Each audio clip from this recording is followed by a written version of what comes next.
सुरुवातीला मोठी बातमी. अर्थसंकल्पीय अधिवेशनाचा शेवटचा आठवडा सुरू होतोय.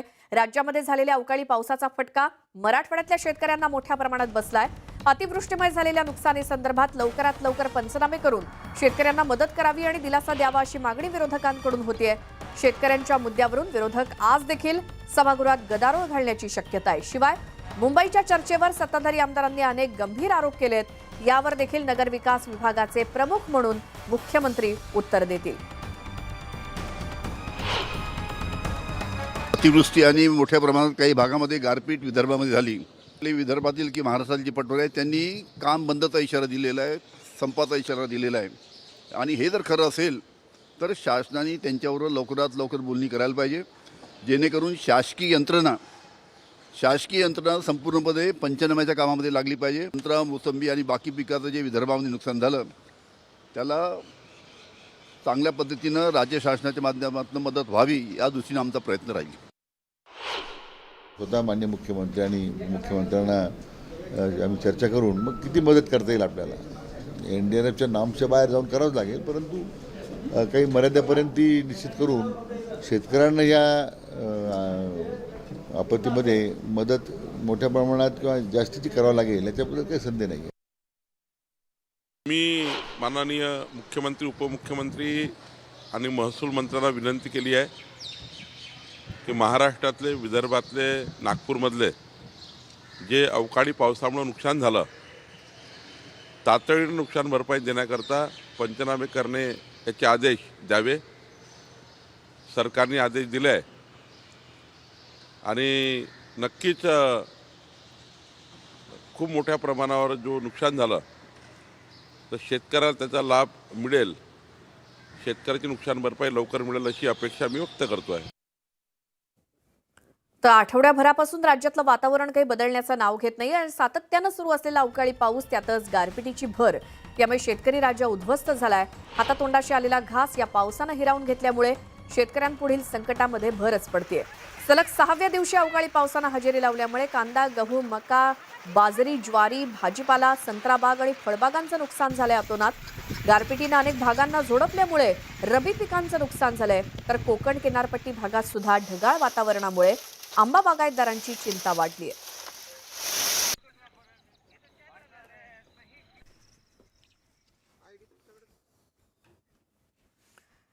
धुळे शहरासह जिल्ह्यामध्ये सलग 5व्या दिवशी अवकाळी पावसानं हजेरी लावली आणि अवकाळी पावसामुळे ग्रामीण भागात रब्बी पिकांचं मोठं नुकसान झालेलं आहे. धुळे शहरासह ग्रामीण भागातील अनेक भागात अचानक आलेल्या या वादळी वाऱ्यासह पावसामुळे वीज पुरवठा खंडित झालेला होता. गेल्या 4 दिवसांपासून अवकाळी पावसासह गारपिटीनं जिल्ह्यातील अनेक भागांना झोडपून काढलंय.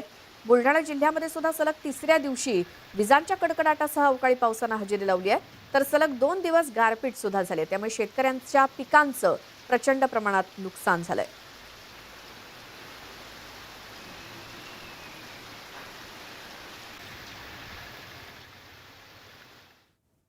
भुसावळला देखील अवकाळी पावसानं झोडपून काढलं असून रावेर तालुक्यामध्ये वादळी वाऱ्यासह झालेल्या पावसानं 1092 शेतकऱ्यांचा 829 हेक्टरवरचा मका, गहू, हरभरा या पिकांचं सुमारे 4.5 कोटी रुपयांचं नुकसान झालंय. सर्वाधिक फटका खानापूरमध्ये बसलाय. हरभऱ्याचं 150 हेक्टरवरचं पिकांचं नुकसान झालंय.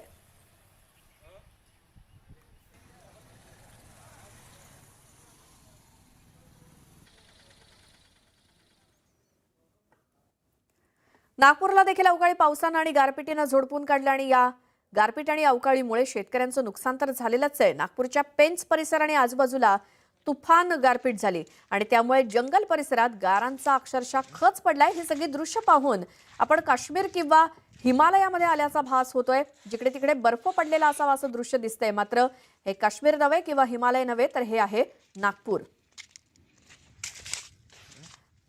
तर हा आहे गारांचा खच. मात्र प्रथम दर्शनी बघितल्यावरती असं वाटतंय की बर्फ पडलेला आहे की काय, मात्र हा बर्फ नसून अवकाळी पावसामुळे आणि गारपिटीमुळे हे दृश्य सध्या नागपुरातल्या पेंच परिसरामध्ये दिसतंय.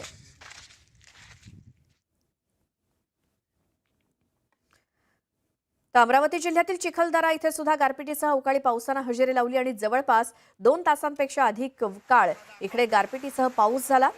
चिखलदऱ्याच्या बाजारपेठेमध्ये गारांचा अक्षरशः सडा पडला.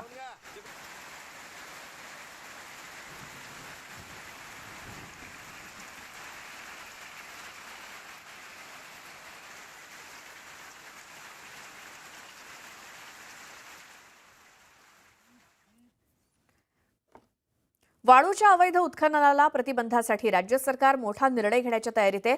राज्याच्या महसूल खात्याकडून आता वाळू घरपोच दिली जाणार आहे. त्यामुळे यापुढे वाळू उपसा करायचा ठेका दिला जाणार नाही, तर सरकार स्वतः वाळू काढेल आणि ती ग्राहकांपर्यंत घरपोच देईल, अशी माहिती राज्याचे महसूल मंत्री राधाकृष्ण विखे पाटील यांनी दिली. आता सरकारच वाळूचे डेपो लावून ऑनलाईन पद्धतीनं वाळू विक्री करणार असल्याची माहिती देताना माफियाराज संपवण्यासाठी यापुढे वाळू आणि खडीचे लिलाव ठेकेदारी बंद करणार असल्याचं त्यांनी सांगितलं.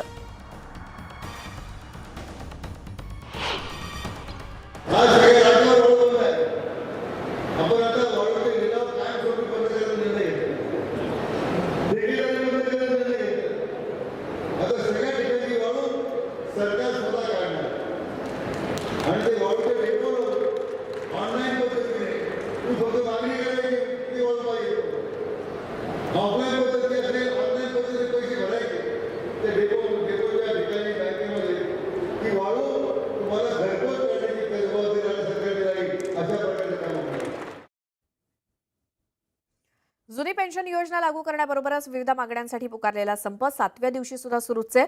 संपामध्ये सहभागी झालेल्या संघटनांच्या समन्वय समितीनं या आठवड्यासाठी संपकरी कर्मचाऱ्यांना कार्यक्रम आखून दिलाय. आवश्यक सेवांचा खोळंबा होणार असला तरी संपकरी मात्र त्यावरती ठाम आहेत. आज राजपत्रित अधिकारी महासंघाच्या पदाधिकाऱ्यांना मुख्य सचिवांनी चर्चेसाठी बोलावलंय आणि सध्या अधिवेशन सुरू असल्यामुळे राजपत्रित अधिकारी महासंघ 28 मार्च पासून संपात सहभागी होणार असल्याचं घोषित करण्यात आलंय.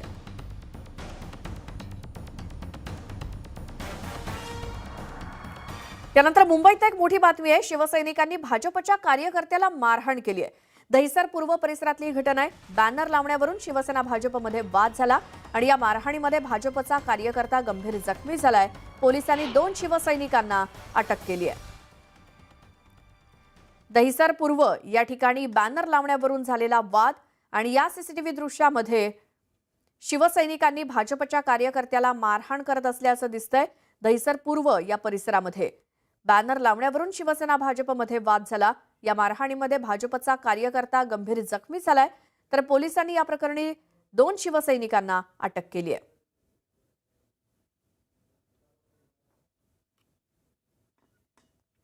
दिवाकर सिंग आमचे प्रतिनिधी आपल्या सोबत आहेत. दिवाकर, कधीचा हा सगळा प्रकार? देखिए, पूरी घटना कल की है। दरअसल जो पहले बीजेपी के लिए काम कर रहा था विवेशन वारे, और ये विवेशन वारे जो बीजेपी कार्यकर्ता प्रवीण दरेकर के साथ काम करता है, कुछ दिन पहले ये प्रकाश सुरभे के साथ काम करता था। प्रकाश सुरभे के साथ काम छोड़ने के बाद सीधा बीजेपी में ज्वाइन हुआ था, जिससे जो प्रकाश सुरभे के कार्यकर्ता है वो काफी नाराज थे, और इसी नाराजगी के चलते कल जो है प्रकाश सुरभे के तमाम कार्यकर्ताओं ने सबसे पहले विवेशन वारे पर बहुत सारे वार किए और बहुत ज्यादा पिटाई की इस शख्स की, जिसके चलते इसकी हालत काफी खराब है, काफी चोटें आई हैं। इसका इलाज इस वक्त अस्पताल में चल रहा है। लेकिन इस पूरे मामले में मुंबई पुलिस ने शिकायत दर्ज करने के बाद 2 आरोपियों को गिरफ्तार किया है और 3 से 4 आरोपियों की तलाश अभी की जा रही है। लेकिन जिस तरह से शिंदे गुट और बीजेपी के कार्यकर्ताओं के बीच ये घटना, मारपीट की घटना सामने आई है, उससे कहीं ना कहीं अब महाराष्ट्र के मुख्यमंत्री और उप मुख्यमंत्री को इस पर संज्ञान लेने की जरूरत है, क्योंकि जिस तरह से प्रवीण दरेकर काफी करीबी माने जाते हैं देवेंद्र फडणवीस के, और साथ ही साथ जो प्रकाश सुरभे है वो करीबी माने जाते हैं शिंदे गुट के, तो दोनों गुट में जिस तरह की ये मारपीट सामने आई है, उसमें आगे किस तरह का एक्शन पुलिस लेती है ये देखना काफी अहम होगा. जी, दिवाकर, धन्यवाद या सगळ्या माहितीसाठी. आणि आता पुढची बातमी. विधानसभा आणि लोकसभा निवडणुकांना अद्याप वेळ आहे, मात्र जागा वाटपाच्या चर्चांना त्यामध्ये अर्थ नसल्याचं पाणीपुरवठा मंत्री गुलाबराव पाटलांनी म्हटलं. तसंच आम्ही सत्तेकरता नाही तर सत्ता आमच्याकरता जन्माला आली असल्याचं प्रत्युत्तर त्यांनी दिलं. पण आता ठीक आहे ना, त्यांनी म्हटलं म्हणजे झालं असं नाही होत. कोणी म्हटलं असं तर तोच विषय लावून देण्यात काय अर्थ नाही आहे. राज्यामध्ये बरेच विषय आहे. पाऊस पडतोय, पंचनामे होत नाही, पंचनामे केले पाहिजे, शेतकऱ्यांना मदत दिली पाहिजे, असे प्रश्न विचारले पाहिजे. 1.5 वर्ष आता लोकसभेला विधानसभेला, त्याचा आतापासून चर्चा करण्यात काय अर्थ आहे. तर गुलाबराव पाटील यांच्या नेतृत्वाखालील शेकडो कार्यकर्त्यांचा शिवसेनेमध्ये प्रवेश झाला. गुलाबराव पाटलांनी शेरोशायरी करत या कार्यकर्त्यांचं स्वागत केलं. जुन्या शिवसैनिकांनी पुन्हा एकदा शिवसेनेत प्रवेश केलाय, त्यामुळे सुबह का भुला शाम को घर वापस आए तो उसको भुला नहीं कहते, असं विधान मंत्री गुलाबराव पाटलांनी यावेळी केलं. त्यांचे सगळे सहकारी यांनी त्या सगळ्या जुन्या शिवसैनिकांना आपल्या प्रवाहामध्ये आणण्याकरता जे प्रयत्न केले त्यांचंही अभिनंदन करतो. एक जिल्ह्याचा पालकमंत्री म्हणून किंवा जिल्ह्याचे जिल्हा प्रमुख आणि जिल्ह्याचे संपर्क प्रमुख, उपजिल्हा प्रमुख जे वेळेस मदत लागेल ती सगळी मदत कामाच्या माध्यमातून करण्याचा आम्ही त्यांना या ठिकाणी आश्वासन दिलेलं आहे. आणि मला तरी असं वाटतं की सुबह का भुला शाम को वापस घर आ जाए तो उसे भुला नहीं कहते. त्यांचं आज शिवसेनेमध्ये मी स्वागत करतो. आता शिवसेनेच्या ठाकरे गटाला धाराशिव जिल्ह्यामध्ये मोठा धक्का बसलाय. कारण ठाकरे गटाचे जिल्हा प्रमुख गौतम लटके यांनी आरोग्यमंत्री डॉक्टर तानाजी सावंत यांच्या हस्ते शिंदे गटात प्रवेश केला.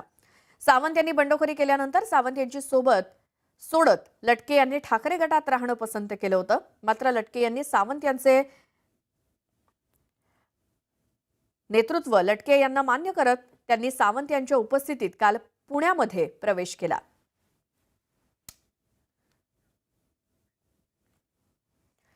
शिवडी नावाशेवा ट्रान्स हार्बर मार्गाचं सध्या काम सुरू आहे आणि या कामामुळे काळा चौकी या मार्गातील इमारतींना हादरे बसतायत आणि त्यामुळे ठिकठिकाणी तडेही गेल्याचं चित्र दिसतंय. या संदर्भात स्थानिक आमदार अजय चौधरी आणि खासदार अरविंद सावंत यांनी MMRDAला इमारतींची दुरुस्ती करून देण्यासंदर्भात कळवलेलं आहे आणि आज याच इमारतींची पाहणी खासदार अरविंद सावंत करतायत. हादरे आणि तडे गेल्यामुळे स्थानिक भयभीत झाले असून तत्काळ इमारतींची दुरुस्ती करावी, अन्यथा हे लोक रस्त्यावरती उतरतील असा इशारा खासदार अरविंद सावंत यांनी दिला. काल मला आमच्या शिवडीतील आमच्या मिठवा बिल्डिंगमधील सतीश सावंत म्हणून त्यांनी जयंती यांनी मला फोन केला, साहेब फार दुर्दर्श आहे, हे जे काम जोरात सुरू आहे त्याच्या हादऱ्यांनी इमारतींना तडे जात आहे. आणि त्यांनी मला एक बाईट पाठवली, एक फोटो पण पाठवून दिले की कसे तडे जात आहेत. म्हणून मी आज नानायसे मुंबईत होतो, म्हणतो मी येतो पाहायला तडे. आपण स्वतःही पाहिलेत. आता अजून ह्या इमारतीच्या समोरचं काम सुरू झालेलं नाही. जेव्हा हे सुरू होईल तेव्हा त्या दोन ज्या इमारती आहेत म्हणजे मिठीबाई बिल्डिंग आणि विरचेद निवास यांना सुद्धा लागेल. तिकडे काम सुरू झाले, या इमारतीला तडे जायला लागले. इथे खिडकी बंद आहे, त्या घरामध्ये तडे गेलेले आहेत सगळे. काँग्रेसच्या लोकांना एका कुटुंबाव्यतिरिक्त काहीही दिसत नाही, त्यामुळे काँग्रेसचं पतन सुरू असल्याचा टोला केंद्रीय मंत्री अनुराग ठाकूर यांनी लगावला. राहुल गांधींच्या केसाला धक्का लागला तर भाजपला त्यांच्या खामियाजा मोजावा लागेल असं वक्तव्य नाना पटोलेंनी केलं होतं आणि त्याचा समाचार अनुराग ठाकूर यांनी भंडाऱ्यात घेतला. तर नाना पटोलेंनी स्वतःची काळजी घेण्याचा सल्ला देखील अनुराग ठाकूर यांनी दिला. कांग्रेस के लोगों को शायद एक परिवार से ऊपर कुछ नज़र नहीं आता है. ना उनको देश दिखता है, ना उनको संसद दिखती है, उनको तो केवल एक परिवार दिखता है. और इसीलिए कांग्रेस पतन की ओर चली है. गुजरात से साफ हो गई, त्रिपुरा से साफ हो गई, मेघालय से साफ हो गई, नागालैंड से साफ हो गई, असम से साफ हो गई. हर जगह कांग्रेस की सफाई हो रही है. नाना जी, आप अपना भी थोड़ा ध्यान रखिए. महाडमधल्या चौदार तळे वर्धापन दिनानिमित्तानं मुख्यमंत्री एकनाथ शिंदेंनी डॉक्टर बाबासाहेब आंबेडकरांना अभिवादन केलं. ऐतिहासिक चौदार तळ्यावरती स्मृतींना उजाळा देण्यासाठी राज्यासह देशभरातून लाखो अनुयायी येत असतात आणि मुख्यमंत्री एकनाथ शिंदेंनी सुद्धा महाडच्या चौदार तळ्यावरती येऊन महामानवाला अभिवादन केलं. यावर्षी पहिल्यांदाच महाड इथे सरकारी मानवंदना देण्यात येणार असून परिसरात हेलिकॉप्टरनं पुष्पवृष्टी देखील करण्यात आली. इथले आपले स्थानिक आमदार बंतेजी भरत गोगावले यांच्याकडे मागणी केली होती की बाबासाहेबांना या 20 मार्च 1927 रोजी म्हणजे हे आंदोलन झालं, हा मोठा लढा जिंकला आणि उद्या त्याचा एक कार्यक्रम होतो, त्याला पोलिसांची शासकीय मानवंदना मिळाली पाहिजे अशा प्रकारची मागणी तमाम सर्वांचीच होती. त्यामुळे मी मुख्यमंत्री म्हणून तात्काळ तशा प्रकारचे जिल्हाधिकाऱ्यांना SP-ना निर्देश दिलेले आहेत. नाशिकमधल्या शिवाजीनगर परिसरामध्ये गोळीबार आणि कोयत्याच्या हल्ल्याच्या घटनांनी खळबळ माजली आहे. सातपूरच्या कार्बन नाका परिसरातील म्हसोबा मंदिराजवळ एका तरुणावरती जीवघेणा हल्ला झाला. जुन्या वादातून तिघांनी या तरुणावरती गोळीबार तसंच कोयत्यानं वार केल्याची माहिती मिळाली. हल्ल्याचा संपूर्ण थरार CCTVमध्ये कैद झालाय आणि या सिनेस्टाईल हल्ल्यानं परिसरात मोठी दहशत निर्माण झाली. पोलिसांनी केलेल्या प्राथमिक तपासानंतर पूर्व वैमनस्यातून आणि वसुलीच्या वादातून हा प्रकार घडल्याचं समोर येत आहे. हल्ल्यानंतर मारेकऱ्यांनी आपलं वाहन घटनास्थळी सोडून कामगाराला धाक दाखवत त्याच्याच दुचाकीनं पळ काढला आणि ही सिनेस्टाईल घटना रविवारी दुपारी घडली आहे.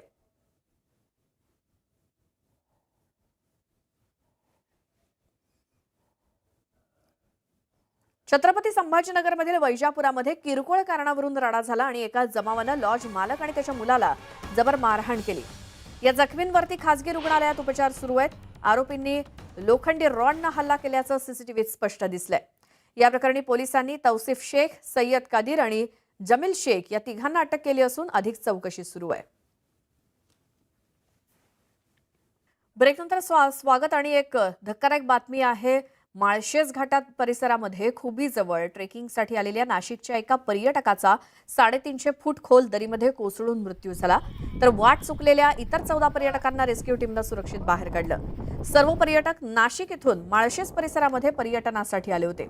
मात्र घाटामध्ये खाली उतरून गेल्यावरती एका घळीमध्ये ते रस्ता चुकले. माघारी येताना चोरदारा घाट चढताना पाय घसरून तोल जाऊन एक अनुभवी पर्यटक किरण काळे यांचा 350 फूट खोल दरीमध्ये कोसळून मृत्यू झालाय.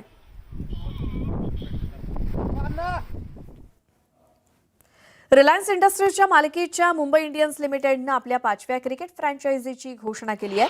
अमेरिकेच्या मेजर लीग क्रिकेटसाठी मुंबई इंडियन्स न्यूयॉर्क टीमची स्थापना करण्यात आली आहे आणि हा संघ मेजर लीग क्रिकेटच्या उद्घाटन आवृत्तीमध्ये सहभागी होणार आहे. मुंबई इंडियन्सची आता 3 भिन्न खंड आणि 4 भिन्न देश आणि 5 वेगवेगळ्या लीगमध्ये क्रिकेट फ्रँचायझी असेल.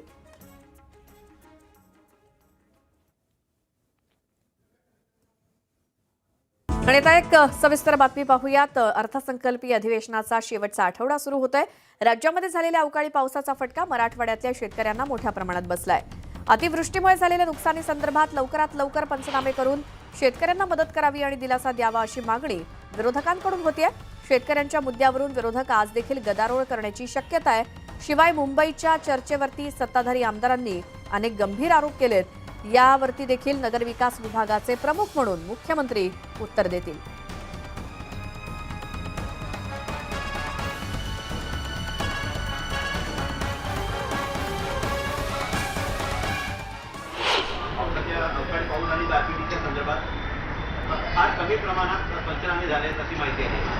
कमी प्रमाणात झालेलेच नाही ही स्थिती आहे.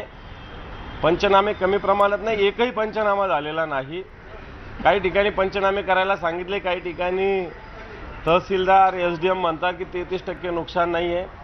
कृषी मंत्र्यांच्या मतदारसंघातही मी जाऊन आलो. जिल्ह्यातला तर मी आहे, त्या जिल्ह्यातही फिरलो, परंतु त्यांच्या स्वतःच्या मतदारसंघातही मी जाऊन आलेलो आहे. त्यांनी अजून ढुंकूनही बघितलेलं नाही. म्हणून या शेतकऱ्याच्या विषयी या सरकारच्या मनात कोणती संवेदना राहिली नाही, स्पष्ट म्हणेल. थँक्यू.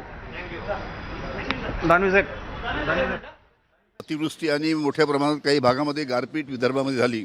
विदर्भातील की महाराष्ट्रातील जी पटोले आहेत त्यांनी काम बंदचा इशारा दिलेला आहे, संपाचा इशारा दिलेला आहे. आणि हे जर खरं असेल तर शासनाने त्यांच्यावर लवकरात लवकर बोलणी करायला पाहिजे, जेणेकरून शासकीय यंत्रणा संपूर्णपणे पंचनाम्याच्या कामामध्ये लागली पाहिजे. संत्रा, मोसंबी आणि बाकी पिकाचं जे विदर्भामध्ये नुकसान झालं त्याला चांगल्या पद्धतीनं राज्य शासनाच्या माध्यमातून मदत व्हावी या दृष्टीने आमचा प्रयत्न राहील. स्वतः मान्य मुख्यमंत्री आणि मुख्यमंत्र्यांना आम्ही चर्चा करून मग किती मदत करता येईल आपल्याला. NDRFच्या नामच्या बाहेर जाऊन करावंच लागेल, परंतु काही मर्यादेपर्यंत ती निश्चित करून शेतकऱ्यांना या आपत्तीमध्ये मदत मोठ्या प्रमाणात किंवा जास्तीची करावं लागेल याच्याबद्दल काही संदेह नाही. मी माननीय मुख्यमंत्री, उपमुख्यमंत्री आणि महसूल मंत्र्यांना विनंती केली आहे की महाराष्ट्रातले, विदर्भातले, नागपूरमधले जे अवकाळी पावसामुळे नुकसान झालं तातडीने नुकसान भरपाई देण्याकरता पंचनामे करणे याचे आदेश द्यावे. सरकारने आदेश दिले आहे आणि नक्कीच खूप मोठ्या प्रमाणावर जो नुकसान झालं तर शेतकऱ्याला त्याचा लाभ मिळेल. शेतकऱ्याची नुकसान भरपाई लवकर मिळेल अशी अपेक्षा मी व्यक्त करतो आहे. आता आठवड्याभरापासून राज्यातलं वातावरण काही बदलण्याचं नाव घेत नाहीये. सातत्यानं सुरू असलेला अवकाळी पाऊस, त्यातच गारपिटीची भर, त्यामुळे शेतकरी राजा उद्ध्वस्त झालाय आणि हातातोंडाशी आलेला घास या पावसानं हिरावून नेल्यामुळे शेतकऱ्यांपुढच्या संकटात भरच पडली आहे. सलग 6व्या दिवशी अवकाळी पावसानं हजेरी लावल्यामुळे कांदा, गहू, मका, बाजरी, ज्वारी, भाजीपाला, संत्राबाग आणि फळबागांचं अतोनात नुकसान झालंय. गारपिटीनं अनेक भागांना झोडपल्यामुळे रब्बी पिकांचं मोठं नुकसान झालंय. तर कोकण किनारपट्टी भागात सुद्धा ढगाळ वातावरणानं आंबा बागायतदारांची चिंता वाढवली आहे.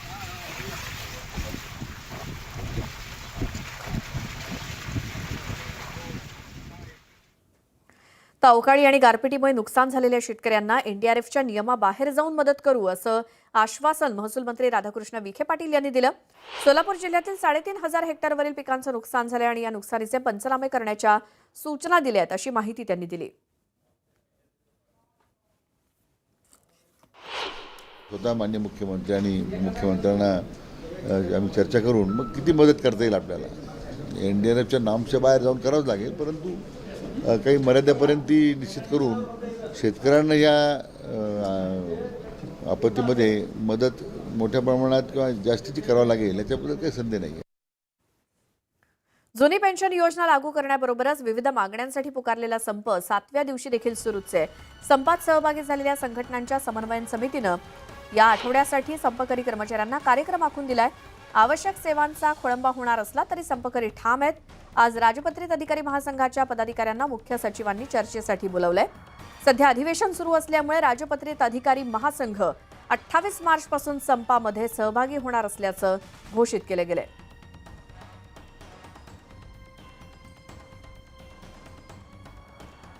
तर संप मिटण्याची काही चिन्ह दिसत नाहीये. त्याचा 7वा दिवस आहे. मात्र आज मुख्यमंत्र्यांच्या मुख्य सचिवांनी चर्चेसाठी बोलावलेलं आहे. या शिष्टमंडळाला राजपत्रित अधिकारी महासंघ 28 मार्चपासून या संपामध्ये सहभागी होणार आहे, कारण सध्या अधिवेशन सुरू आहे. मात्र या संपामध्ये सहभागी झालेल्या संघटनांच्या समन्वय समितीनं या आठवड्यासाठी संपकरी कर्मचाऱ्यांना कार्यक्रम आखून दिलाय आणि आवश्यक सेवांचा खोळंबा होणार असला तरी मात्र संपकरी आपल्या भूमिकेवरती ठाम आहेत. आज राजपत्रित अधिकारी महासंघाच्या पदाधिकाऱ्यांना मुख्य सचिवांनी चर्चेसाठी बोलावलंय.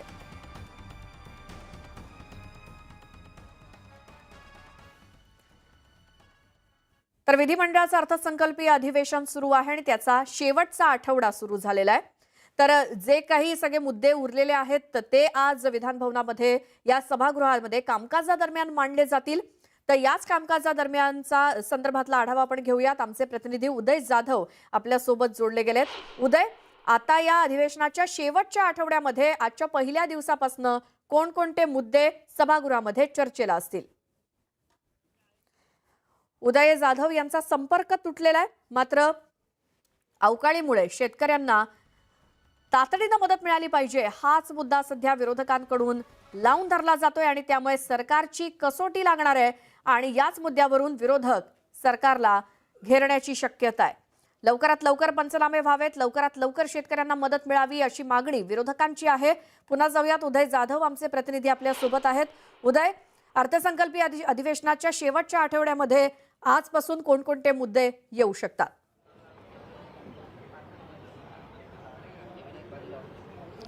अर्थसंकल्पीय अधिवेशनाचा शेवटचा आठवडा सुरू झालेला आणि आज सगळ्यात मोठं जे आव्हान असणार आहे राज्य सरकारसमोर ते म्हणजे पेन्शनकरी जे आंदोलनकर्ते आहेत. संपूर्ण राज्यभर त्यांचं मोठं आंदोलन सुरू आहे. त्यांचं आंदोलन कशा प्रकारे समन्वय साधून सोडवलं जाईल याकडे खरं तर लक्ष असणार आहे. त्याचबरोबर अवकाळी पावसामुळे जे काही शेतकऱ्यांचं मोठं नुकसान झालेलं आहे आणि अजूनही हवामान विभागाने तसा इशारा दिलेला आहे की आणखीन काही ठिकाणी अवकाळी पाऊस जो आहे तो होऊ शकतो, त्यामुळे आणखीन पिकांचं नुकसान होऊ शकतं.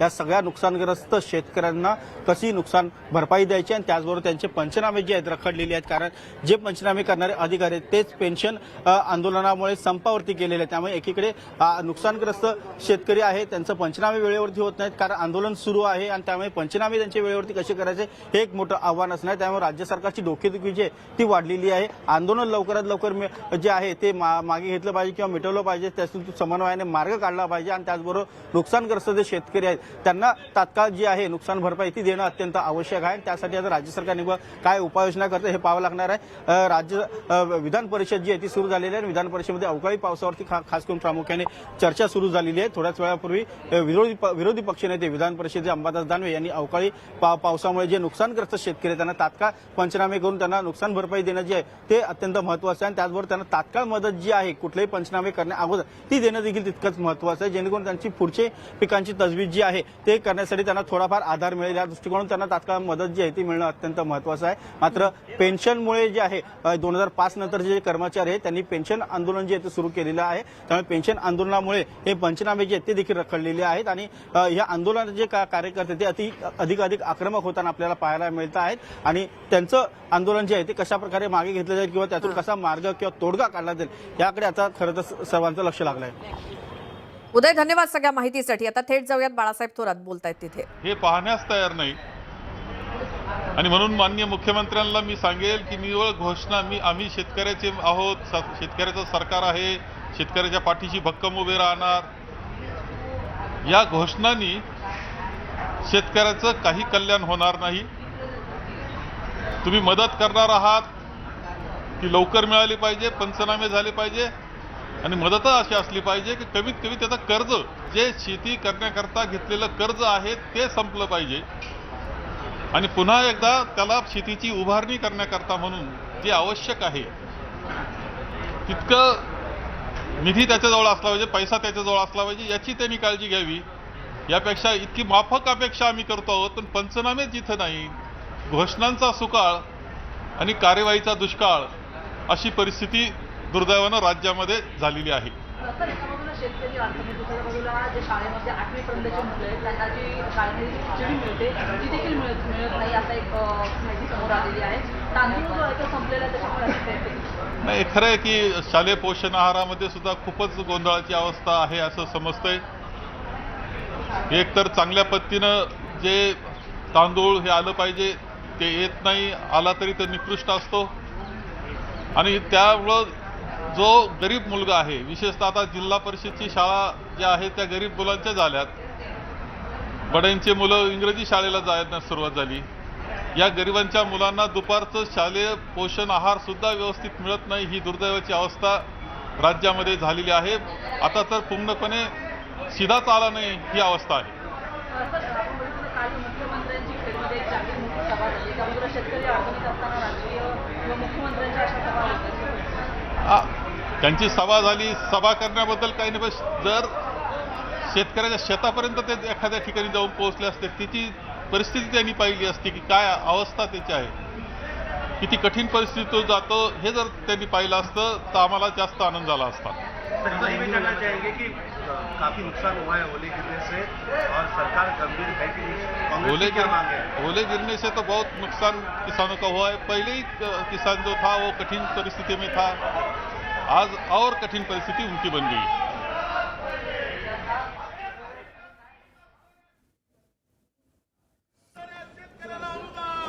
तर ही थेट दृश्य आपण विधान भवनाच्या परिसरातली पाहतोय. आज विरोधक शेतकऱ्यांना हमी भाव मिळाला पाहिजे, त्यांना नुकसान भरपाई मिळाली पाहिजे अशा प्रकारच्या मागण्या करत थेट शेतकऱ्यांनी पिकवलेली जी पिकं आहेत, जी फळभाज्या आहेत, भाज्या आहेत, ती टोपलीमध्ये घेऊन आज विरोधक हे सभागृहामध्ये येताना दिसत आहेत घोषणाबाजी करत. शेतकऱ्यांचा मुद्दा आज विरोधकांनी उचलून धरलाय आणि विधान भवनाच्या पायऱ्यांवरती विरोधकांकडून आज पुन्हा एकदा घोषणाबाजी आणि आंदोलन. अर्थसंकल्पीय अधिवेशनाचा शेवटचा आठवडा आजपासून सुरू होतोय आणि आता कांदे किंवा द्राक्ष गारपिटीमुळे ज्या ज्या पिकांचं आणि अवकाळी पावसामुळे नुकसान झालेलं आहे, ही उत्पादनं, ही शेतकऱ्यांची नुकसानग्रस्त उत्पादनं टोपलीमध्ये घेऊन हे विरोधक आज विधान भवनाच्या पायऱ्यावरती पुन्हा एकदा बसलेत आंदोलनासाठी.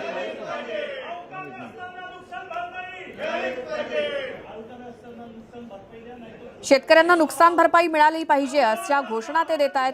शेतकरी मुद्द्यावरून आज विरोधक आक्रमक झालेत आणि हातामध्ये टोपलीत द्राक्ष किंवा कांदे घेऊन, कारण सर्वात जास्त नुकसान हे द्राक्ष बागायतदारांचं झालेलं आहे. मराठवाड्यामध्ये जोरदार सगळ्यात जास्त प्रमाणात गारपीट आणि अवकाळी पाऊस आणि नुकसान झालं. त्यामुळे तिथे तिथे ज्या ज्या पिकांचं, ज्या ज्या रब्बी पिकांचं नुकसान झालंय त्याचा मोबदला किंवा त्याची नुकसान भरपाई शेतकऱ्यांना मिळाली पाहिजे अशी घोषणाबाजी विरोधी आमदारांकडून सध्या सुरू आहे विधान भवनाच्या पायऱ्यांवरती.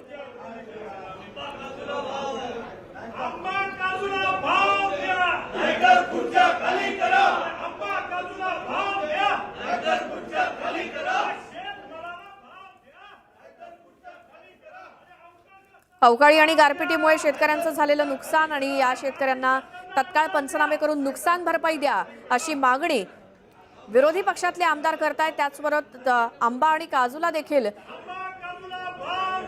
भाव द्या अशी मागणी ते करतायत.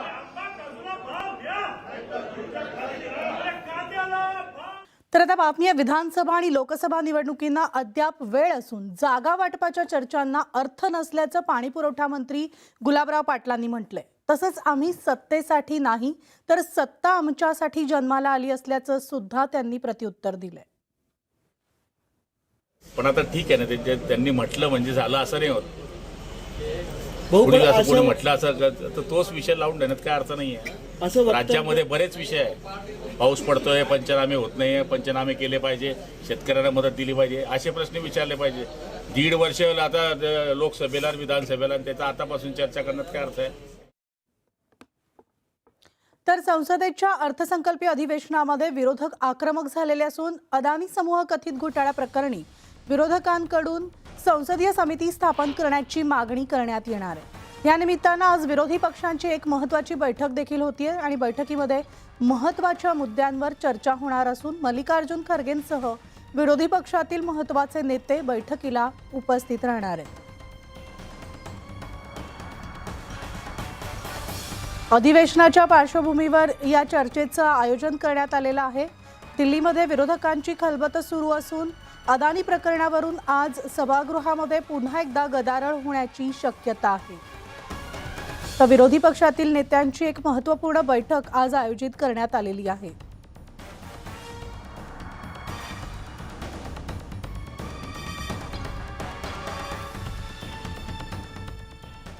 तर या बातमीचा आता महाराष्ट्र अनलिमिटेडमध्ये पाहणार आहोत टॉप 18 न्यूज.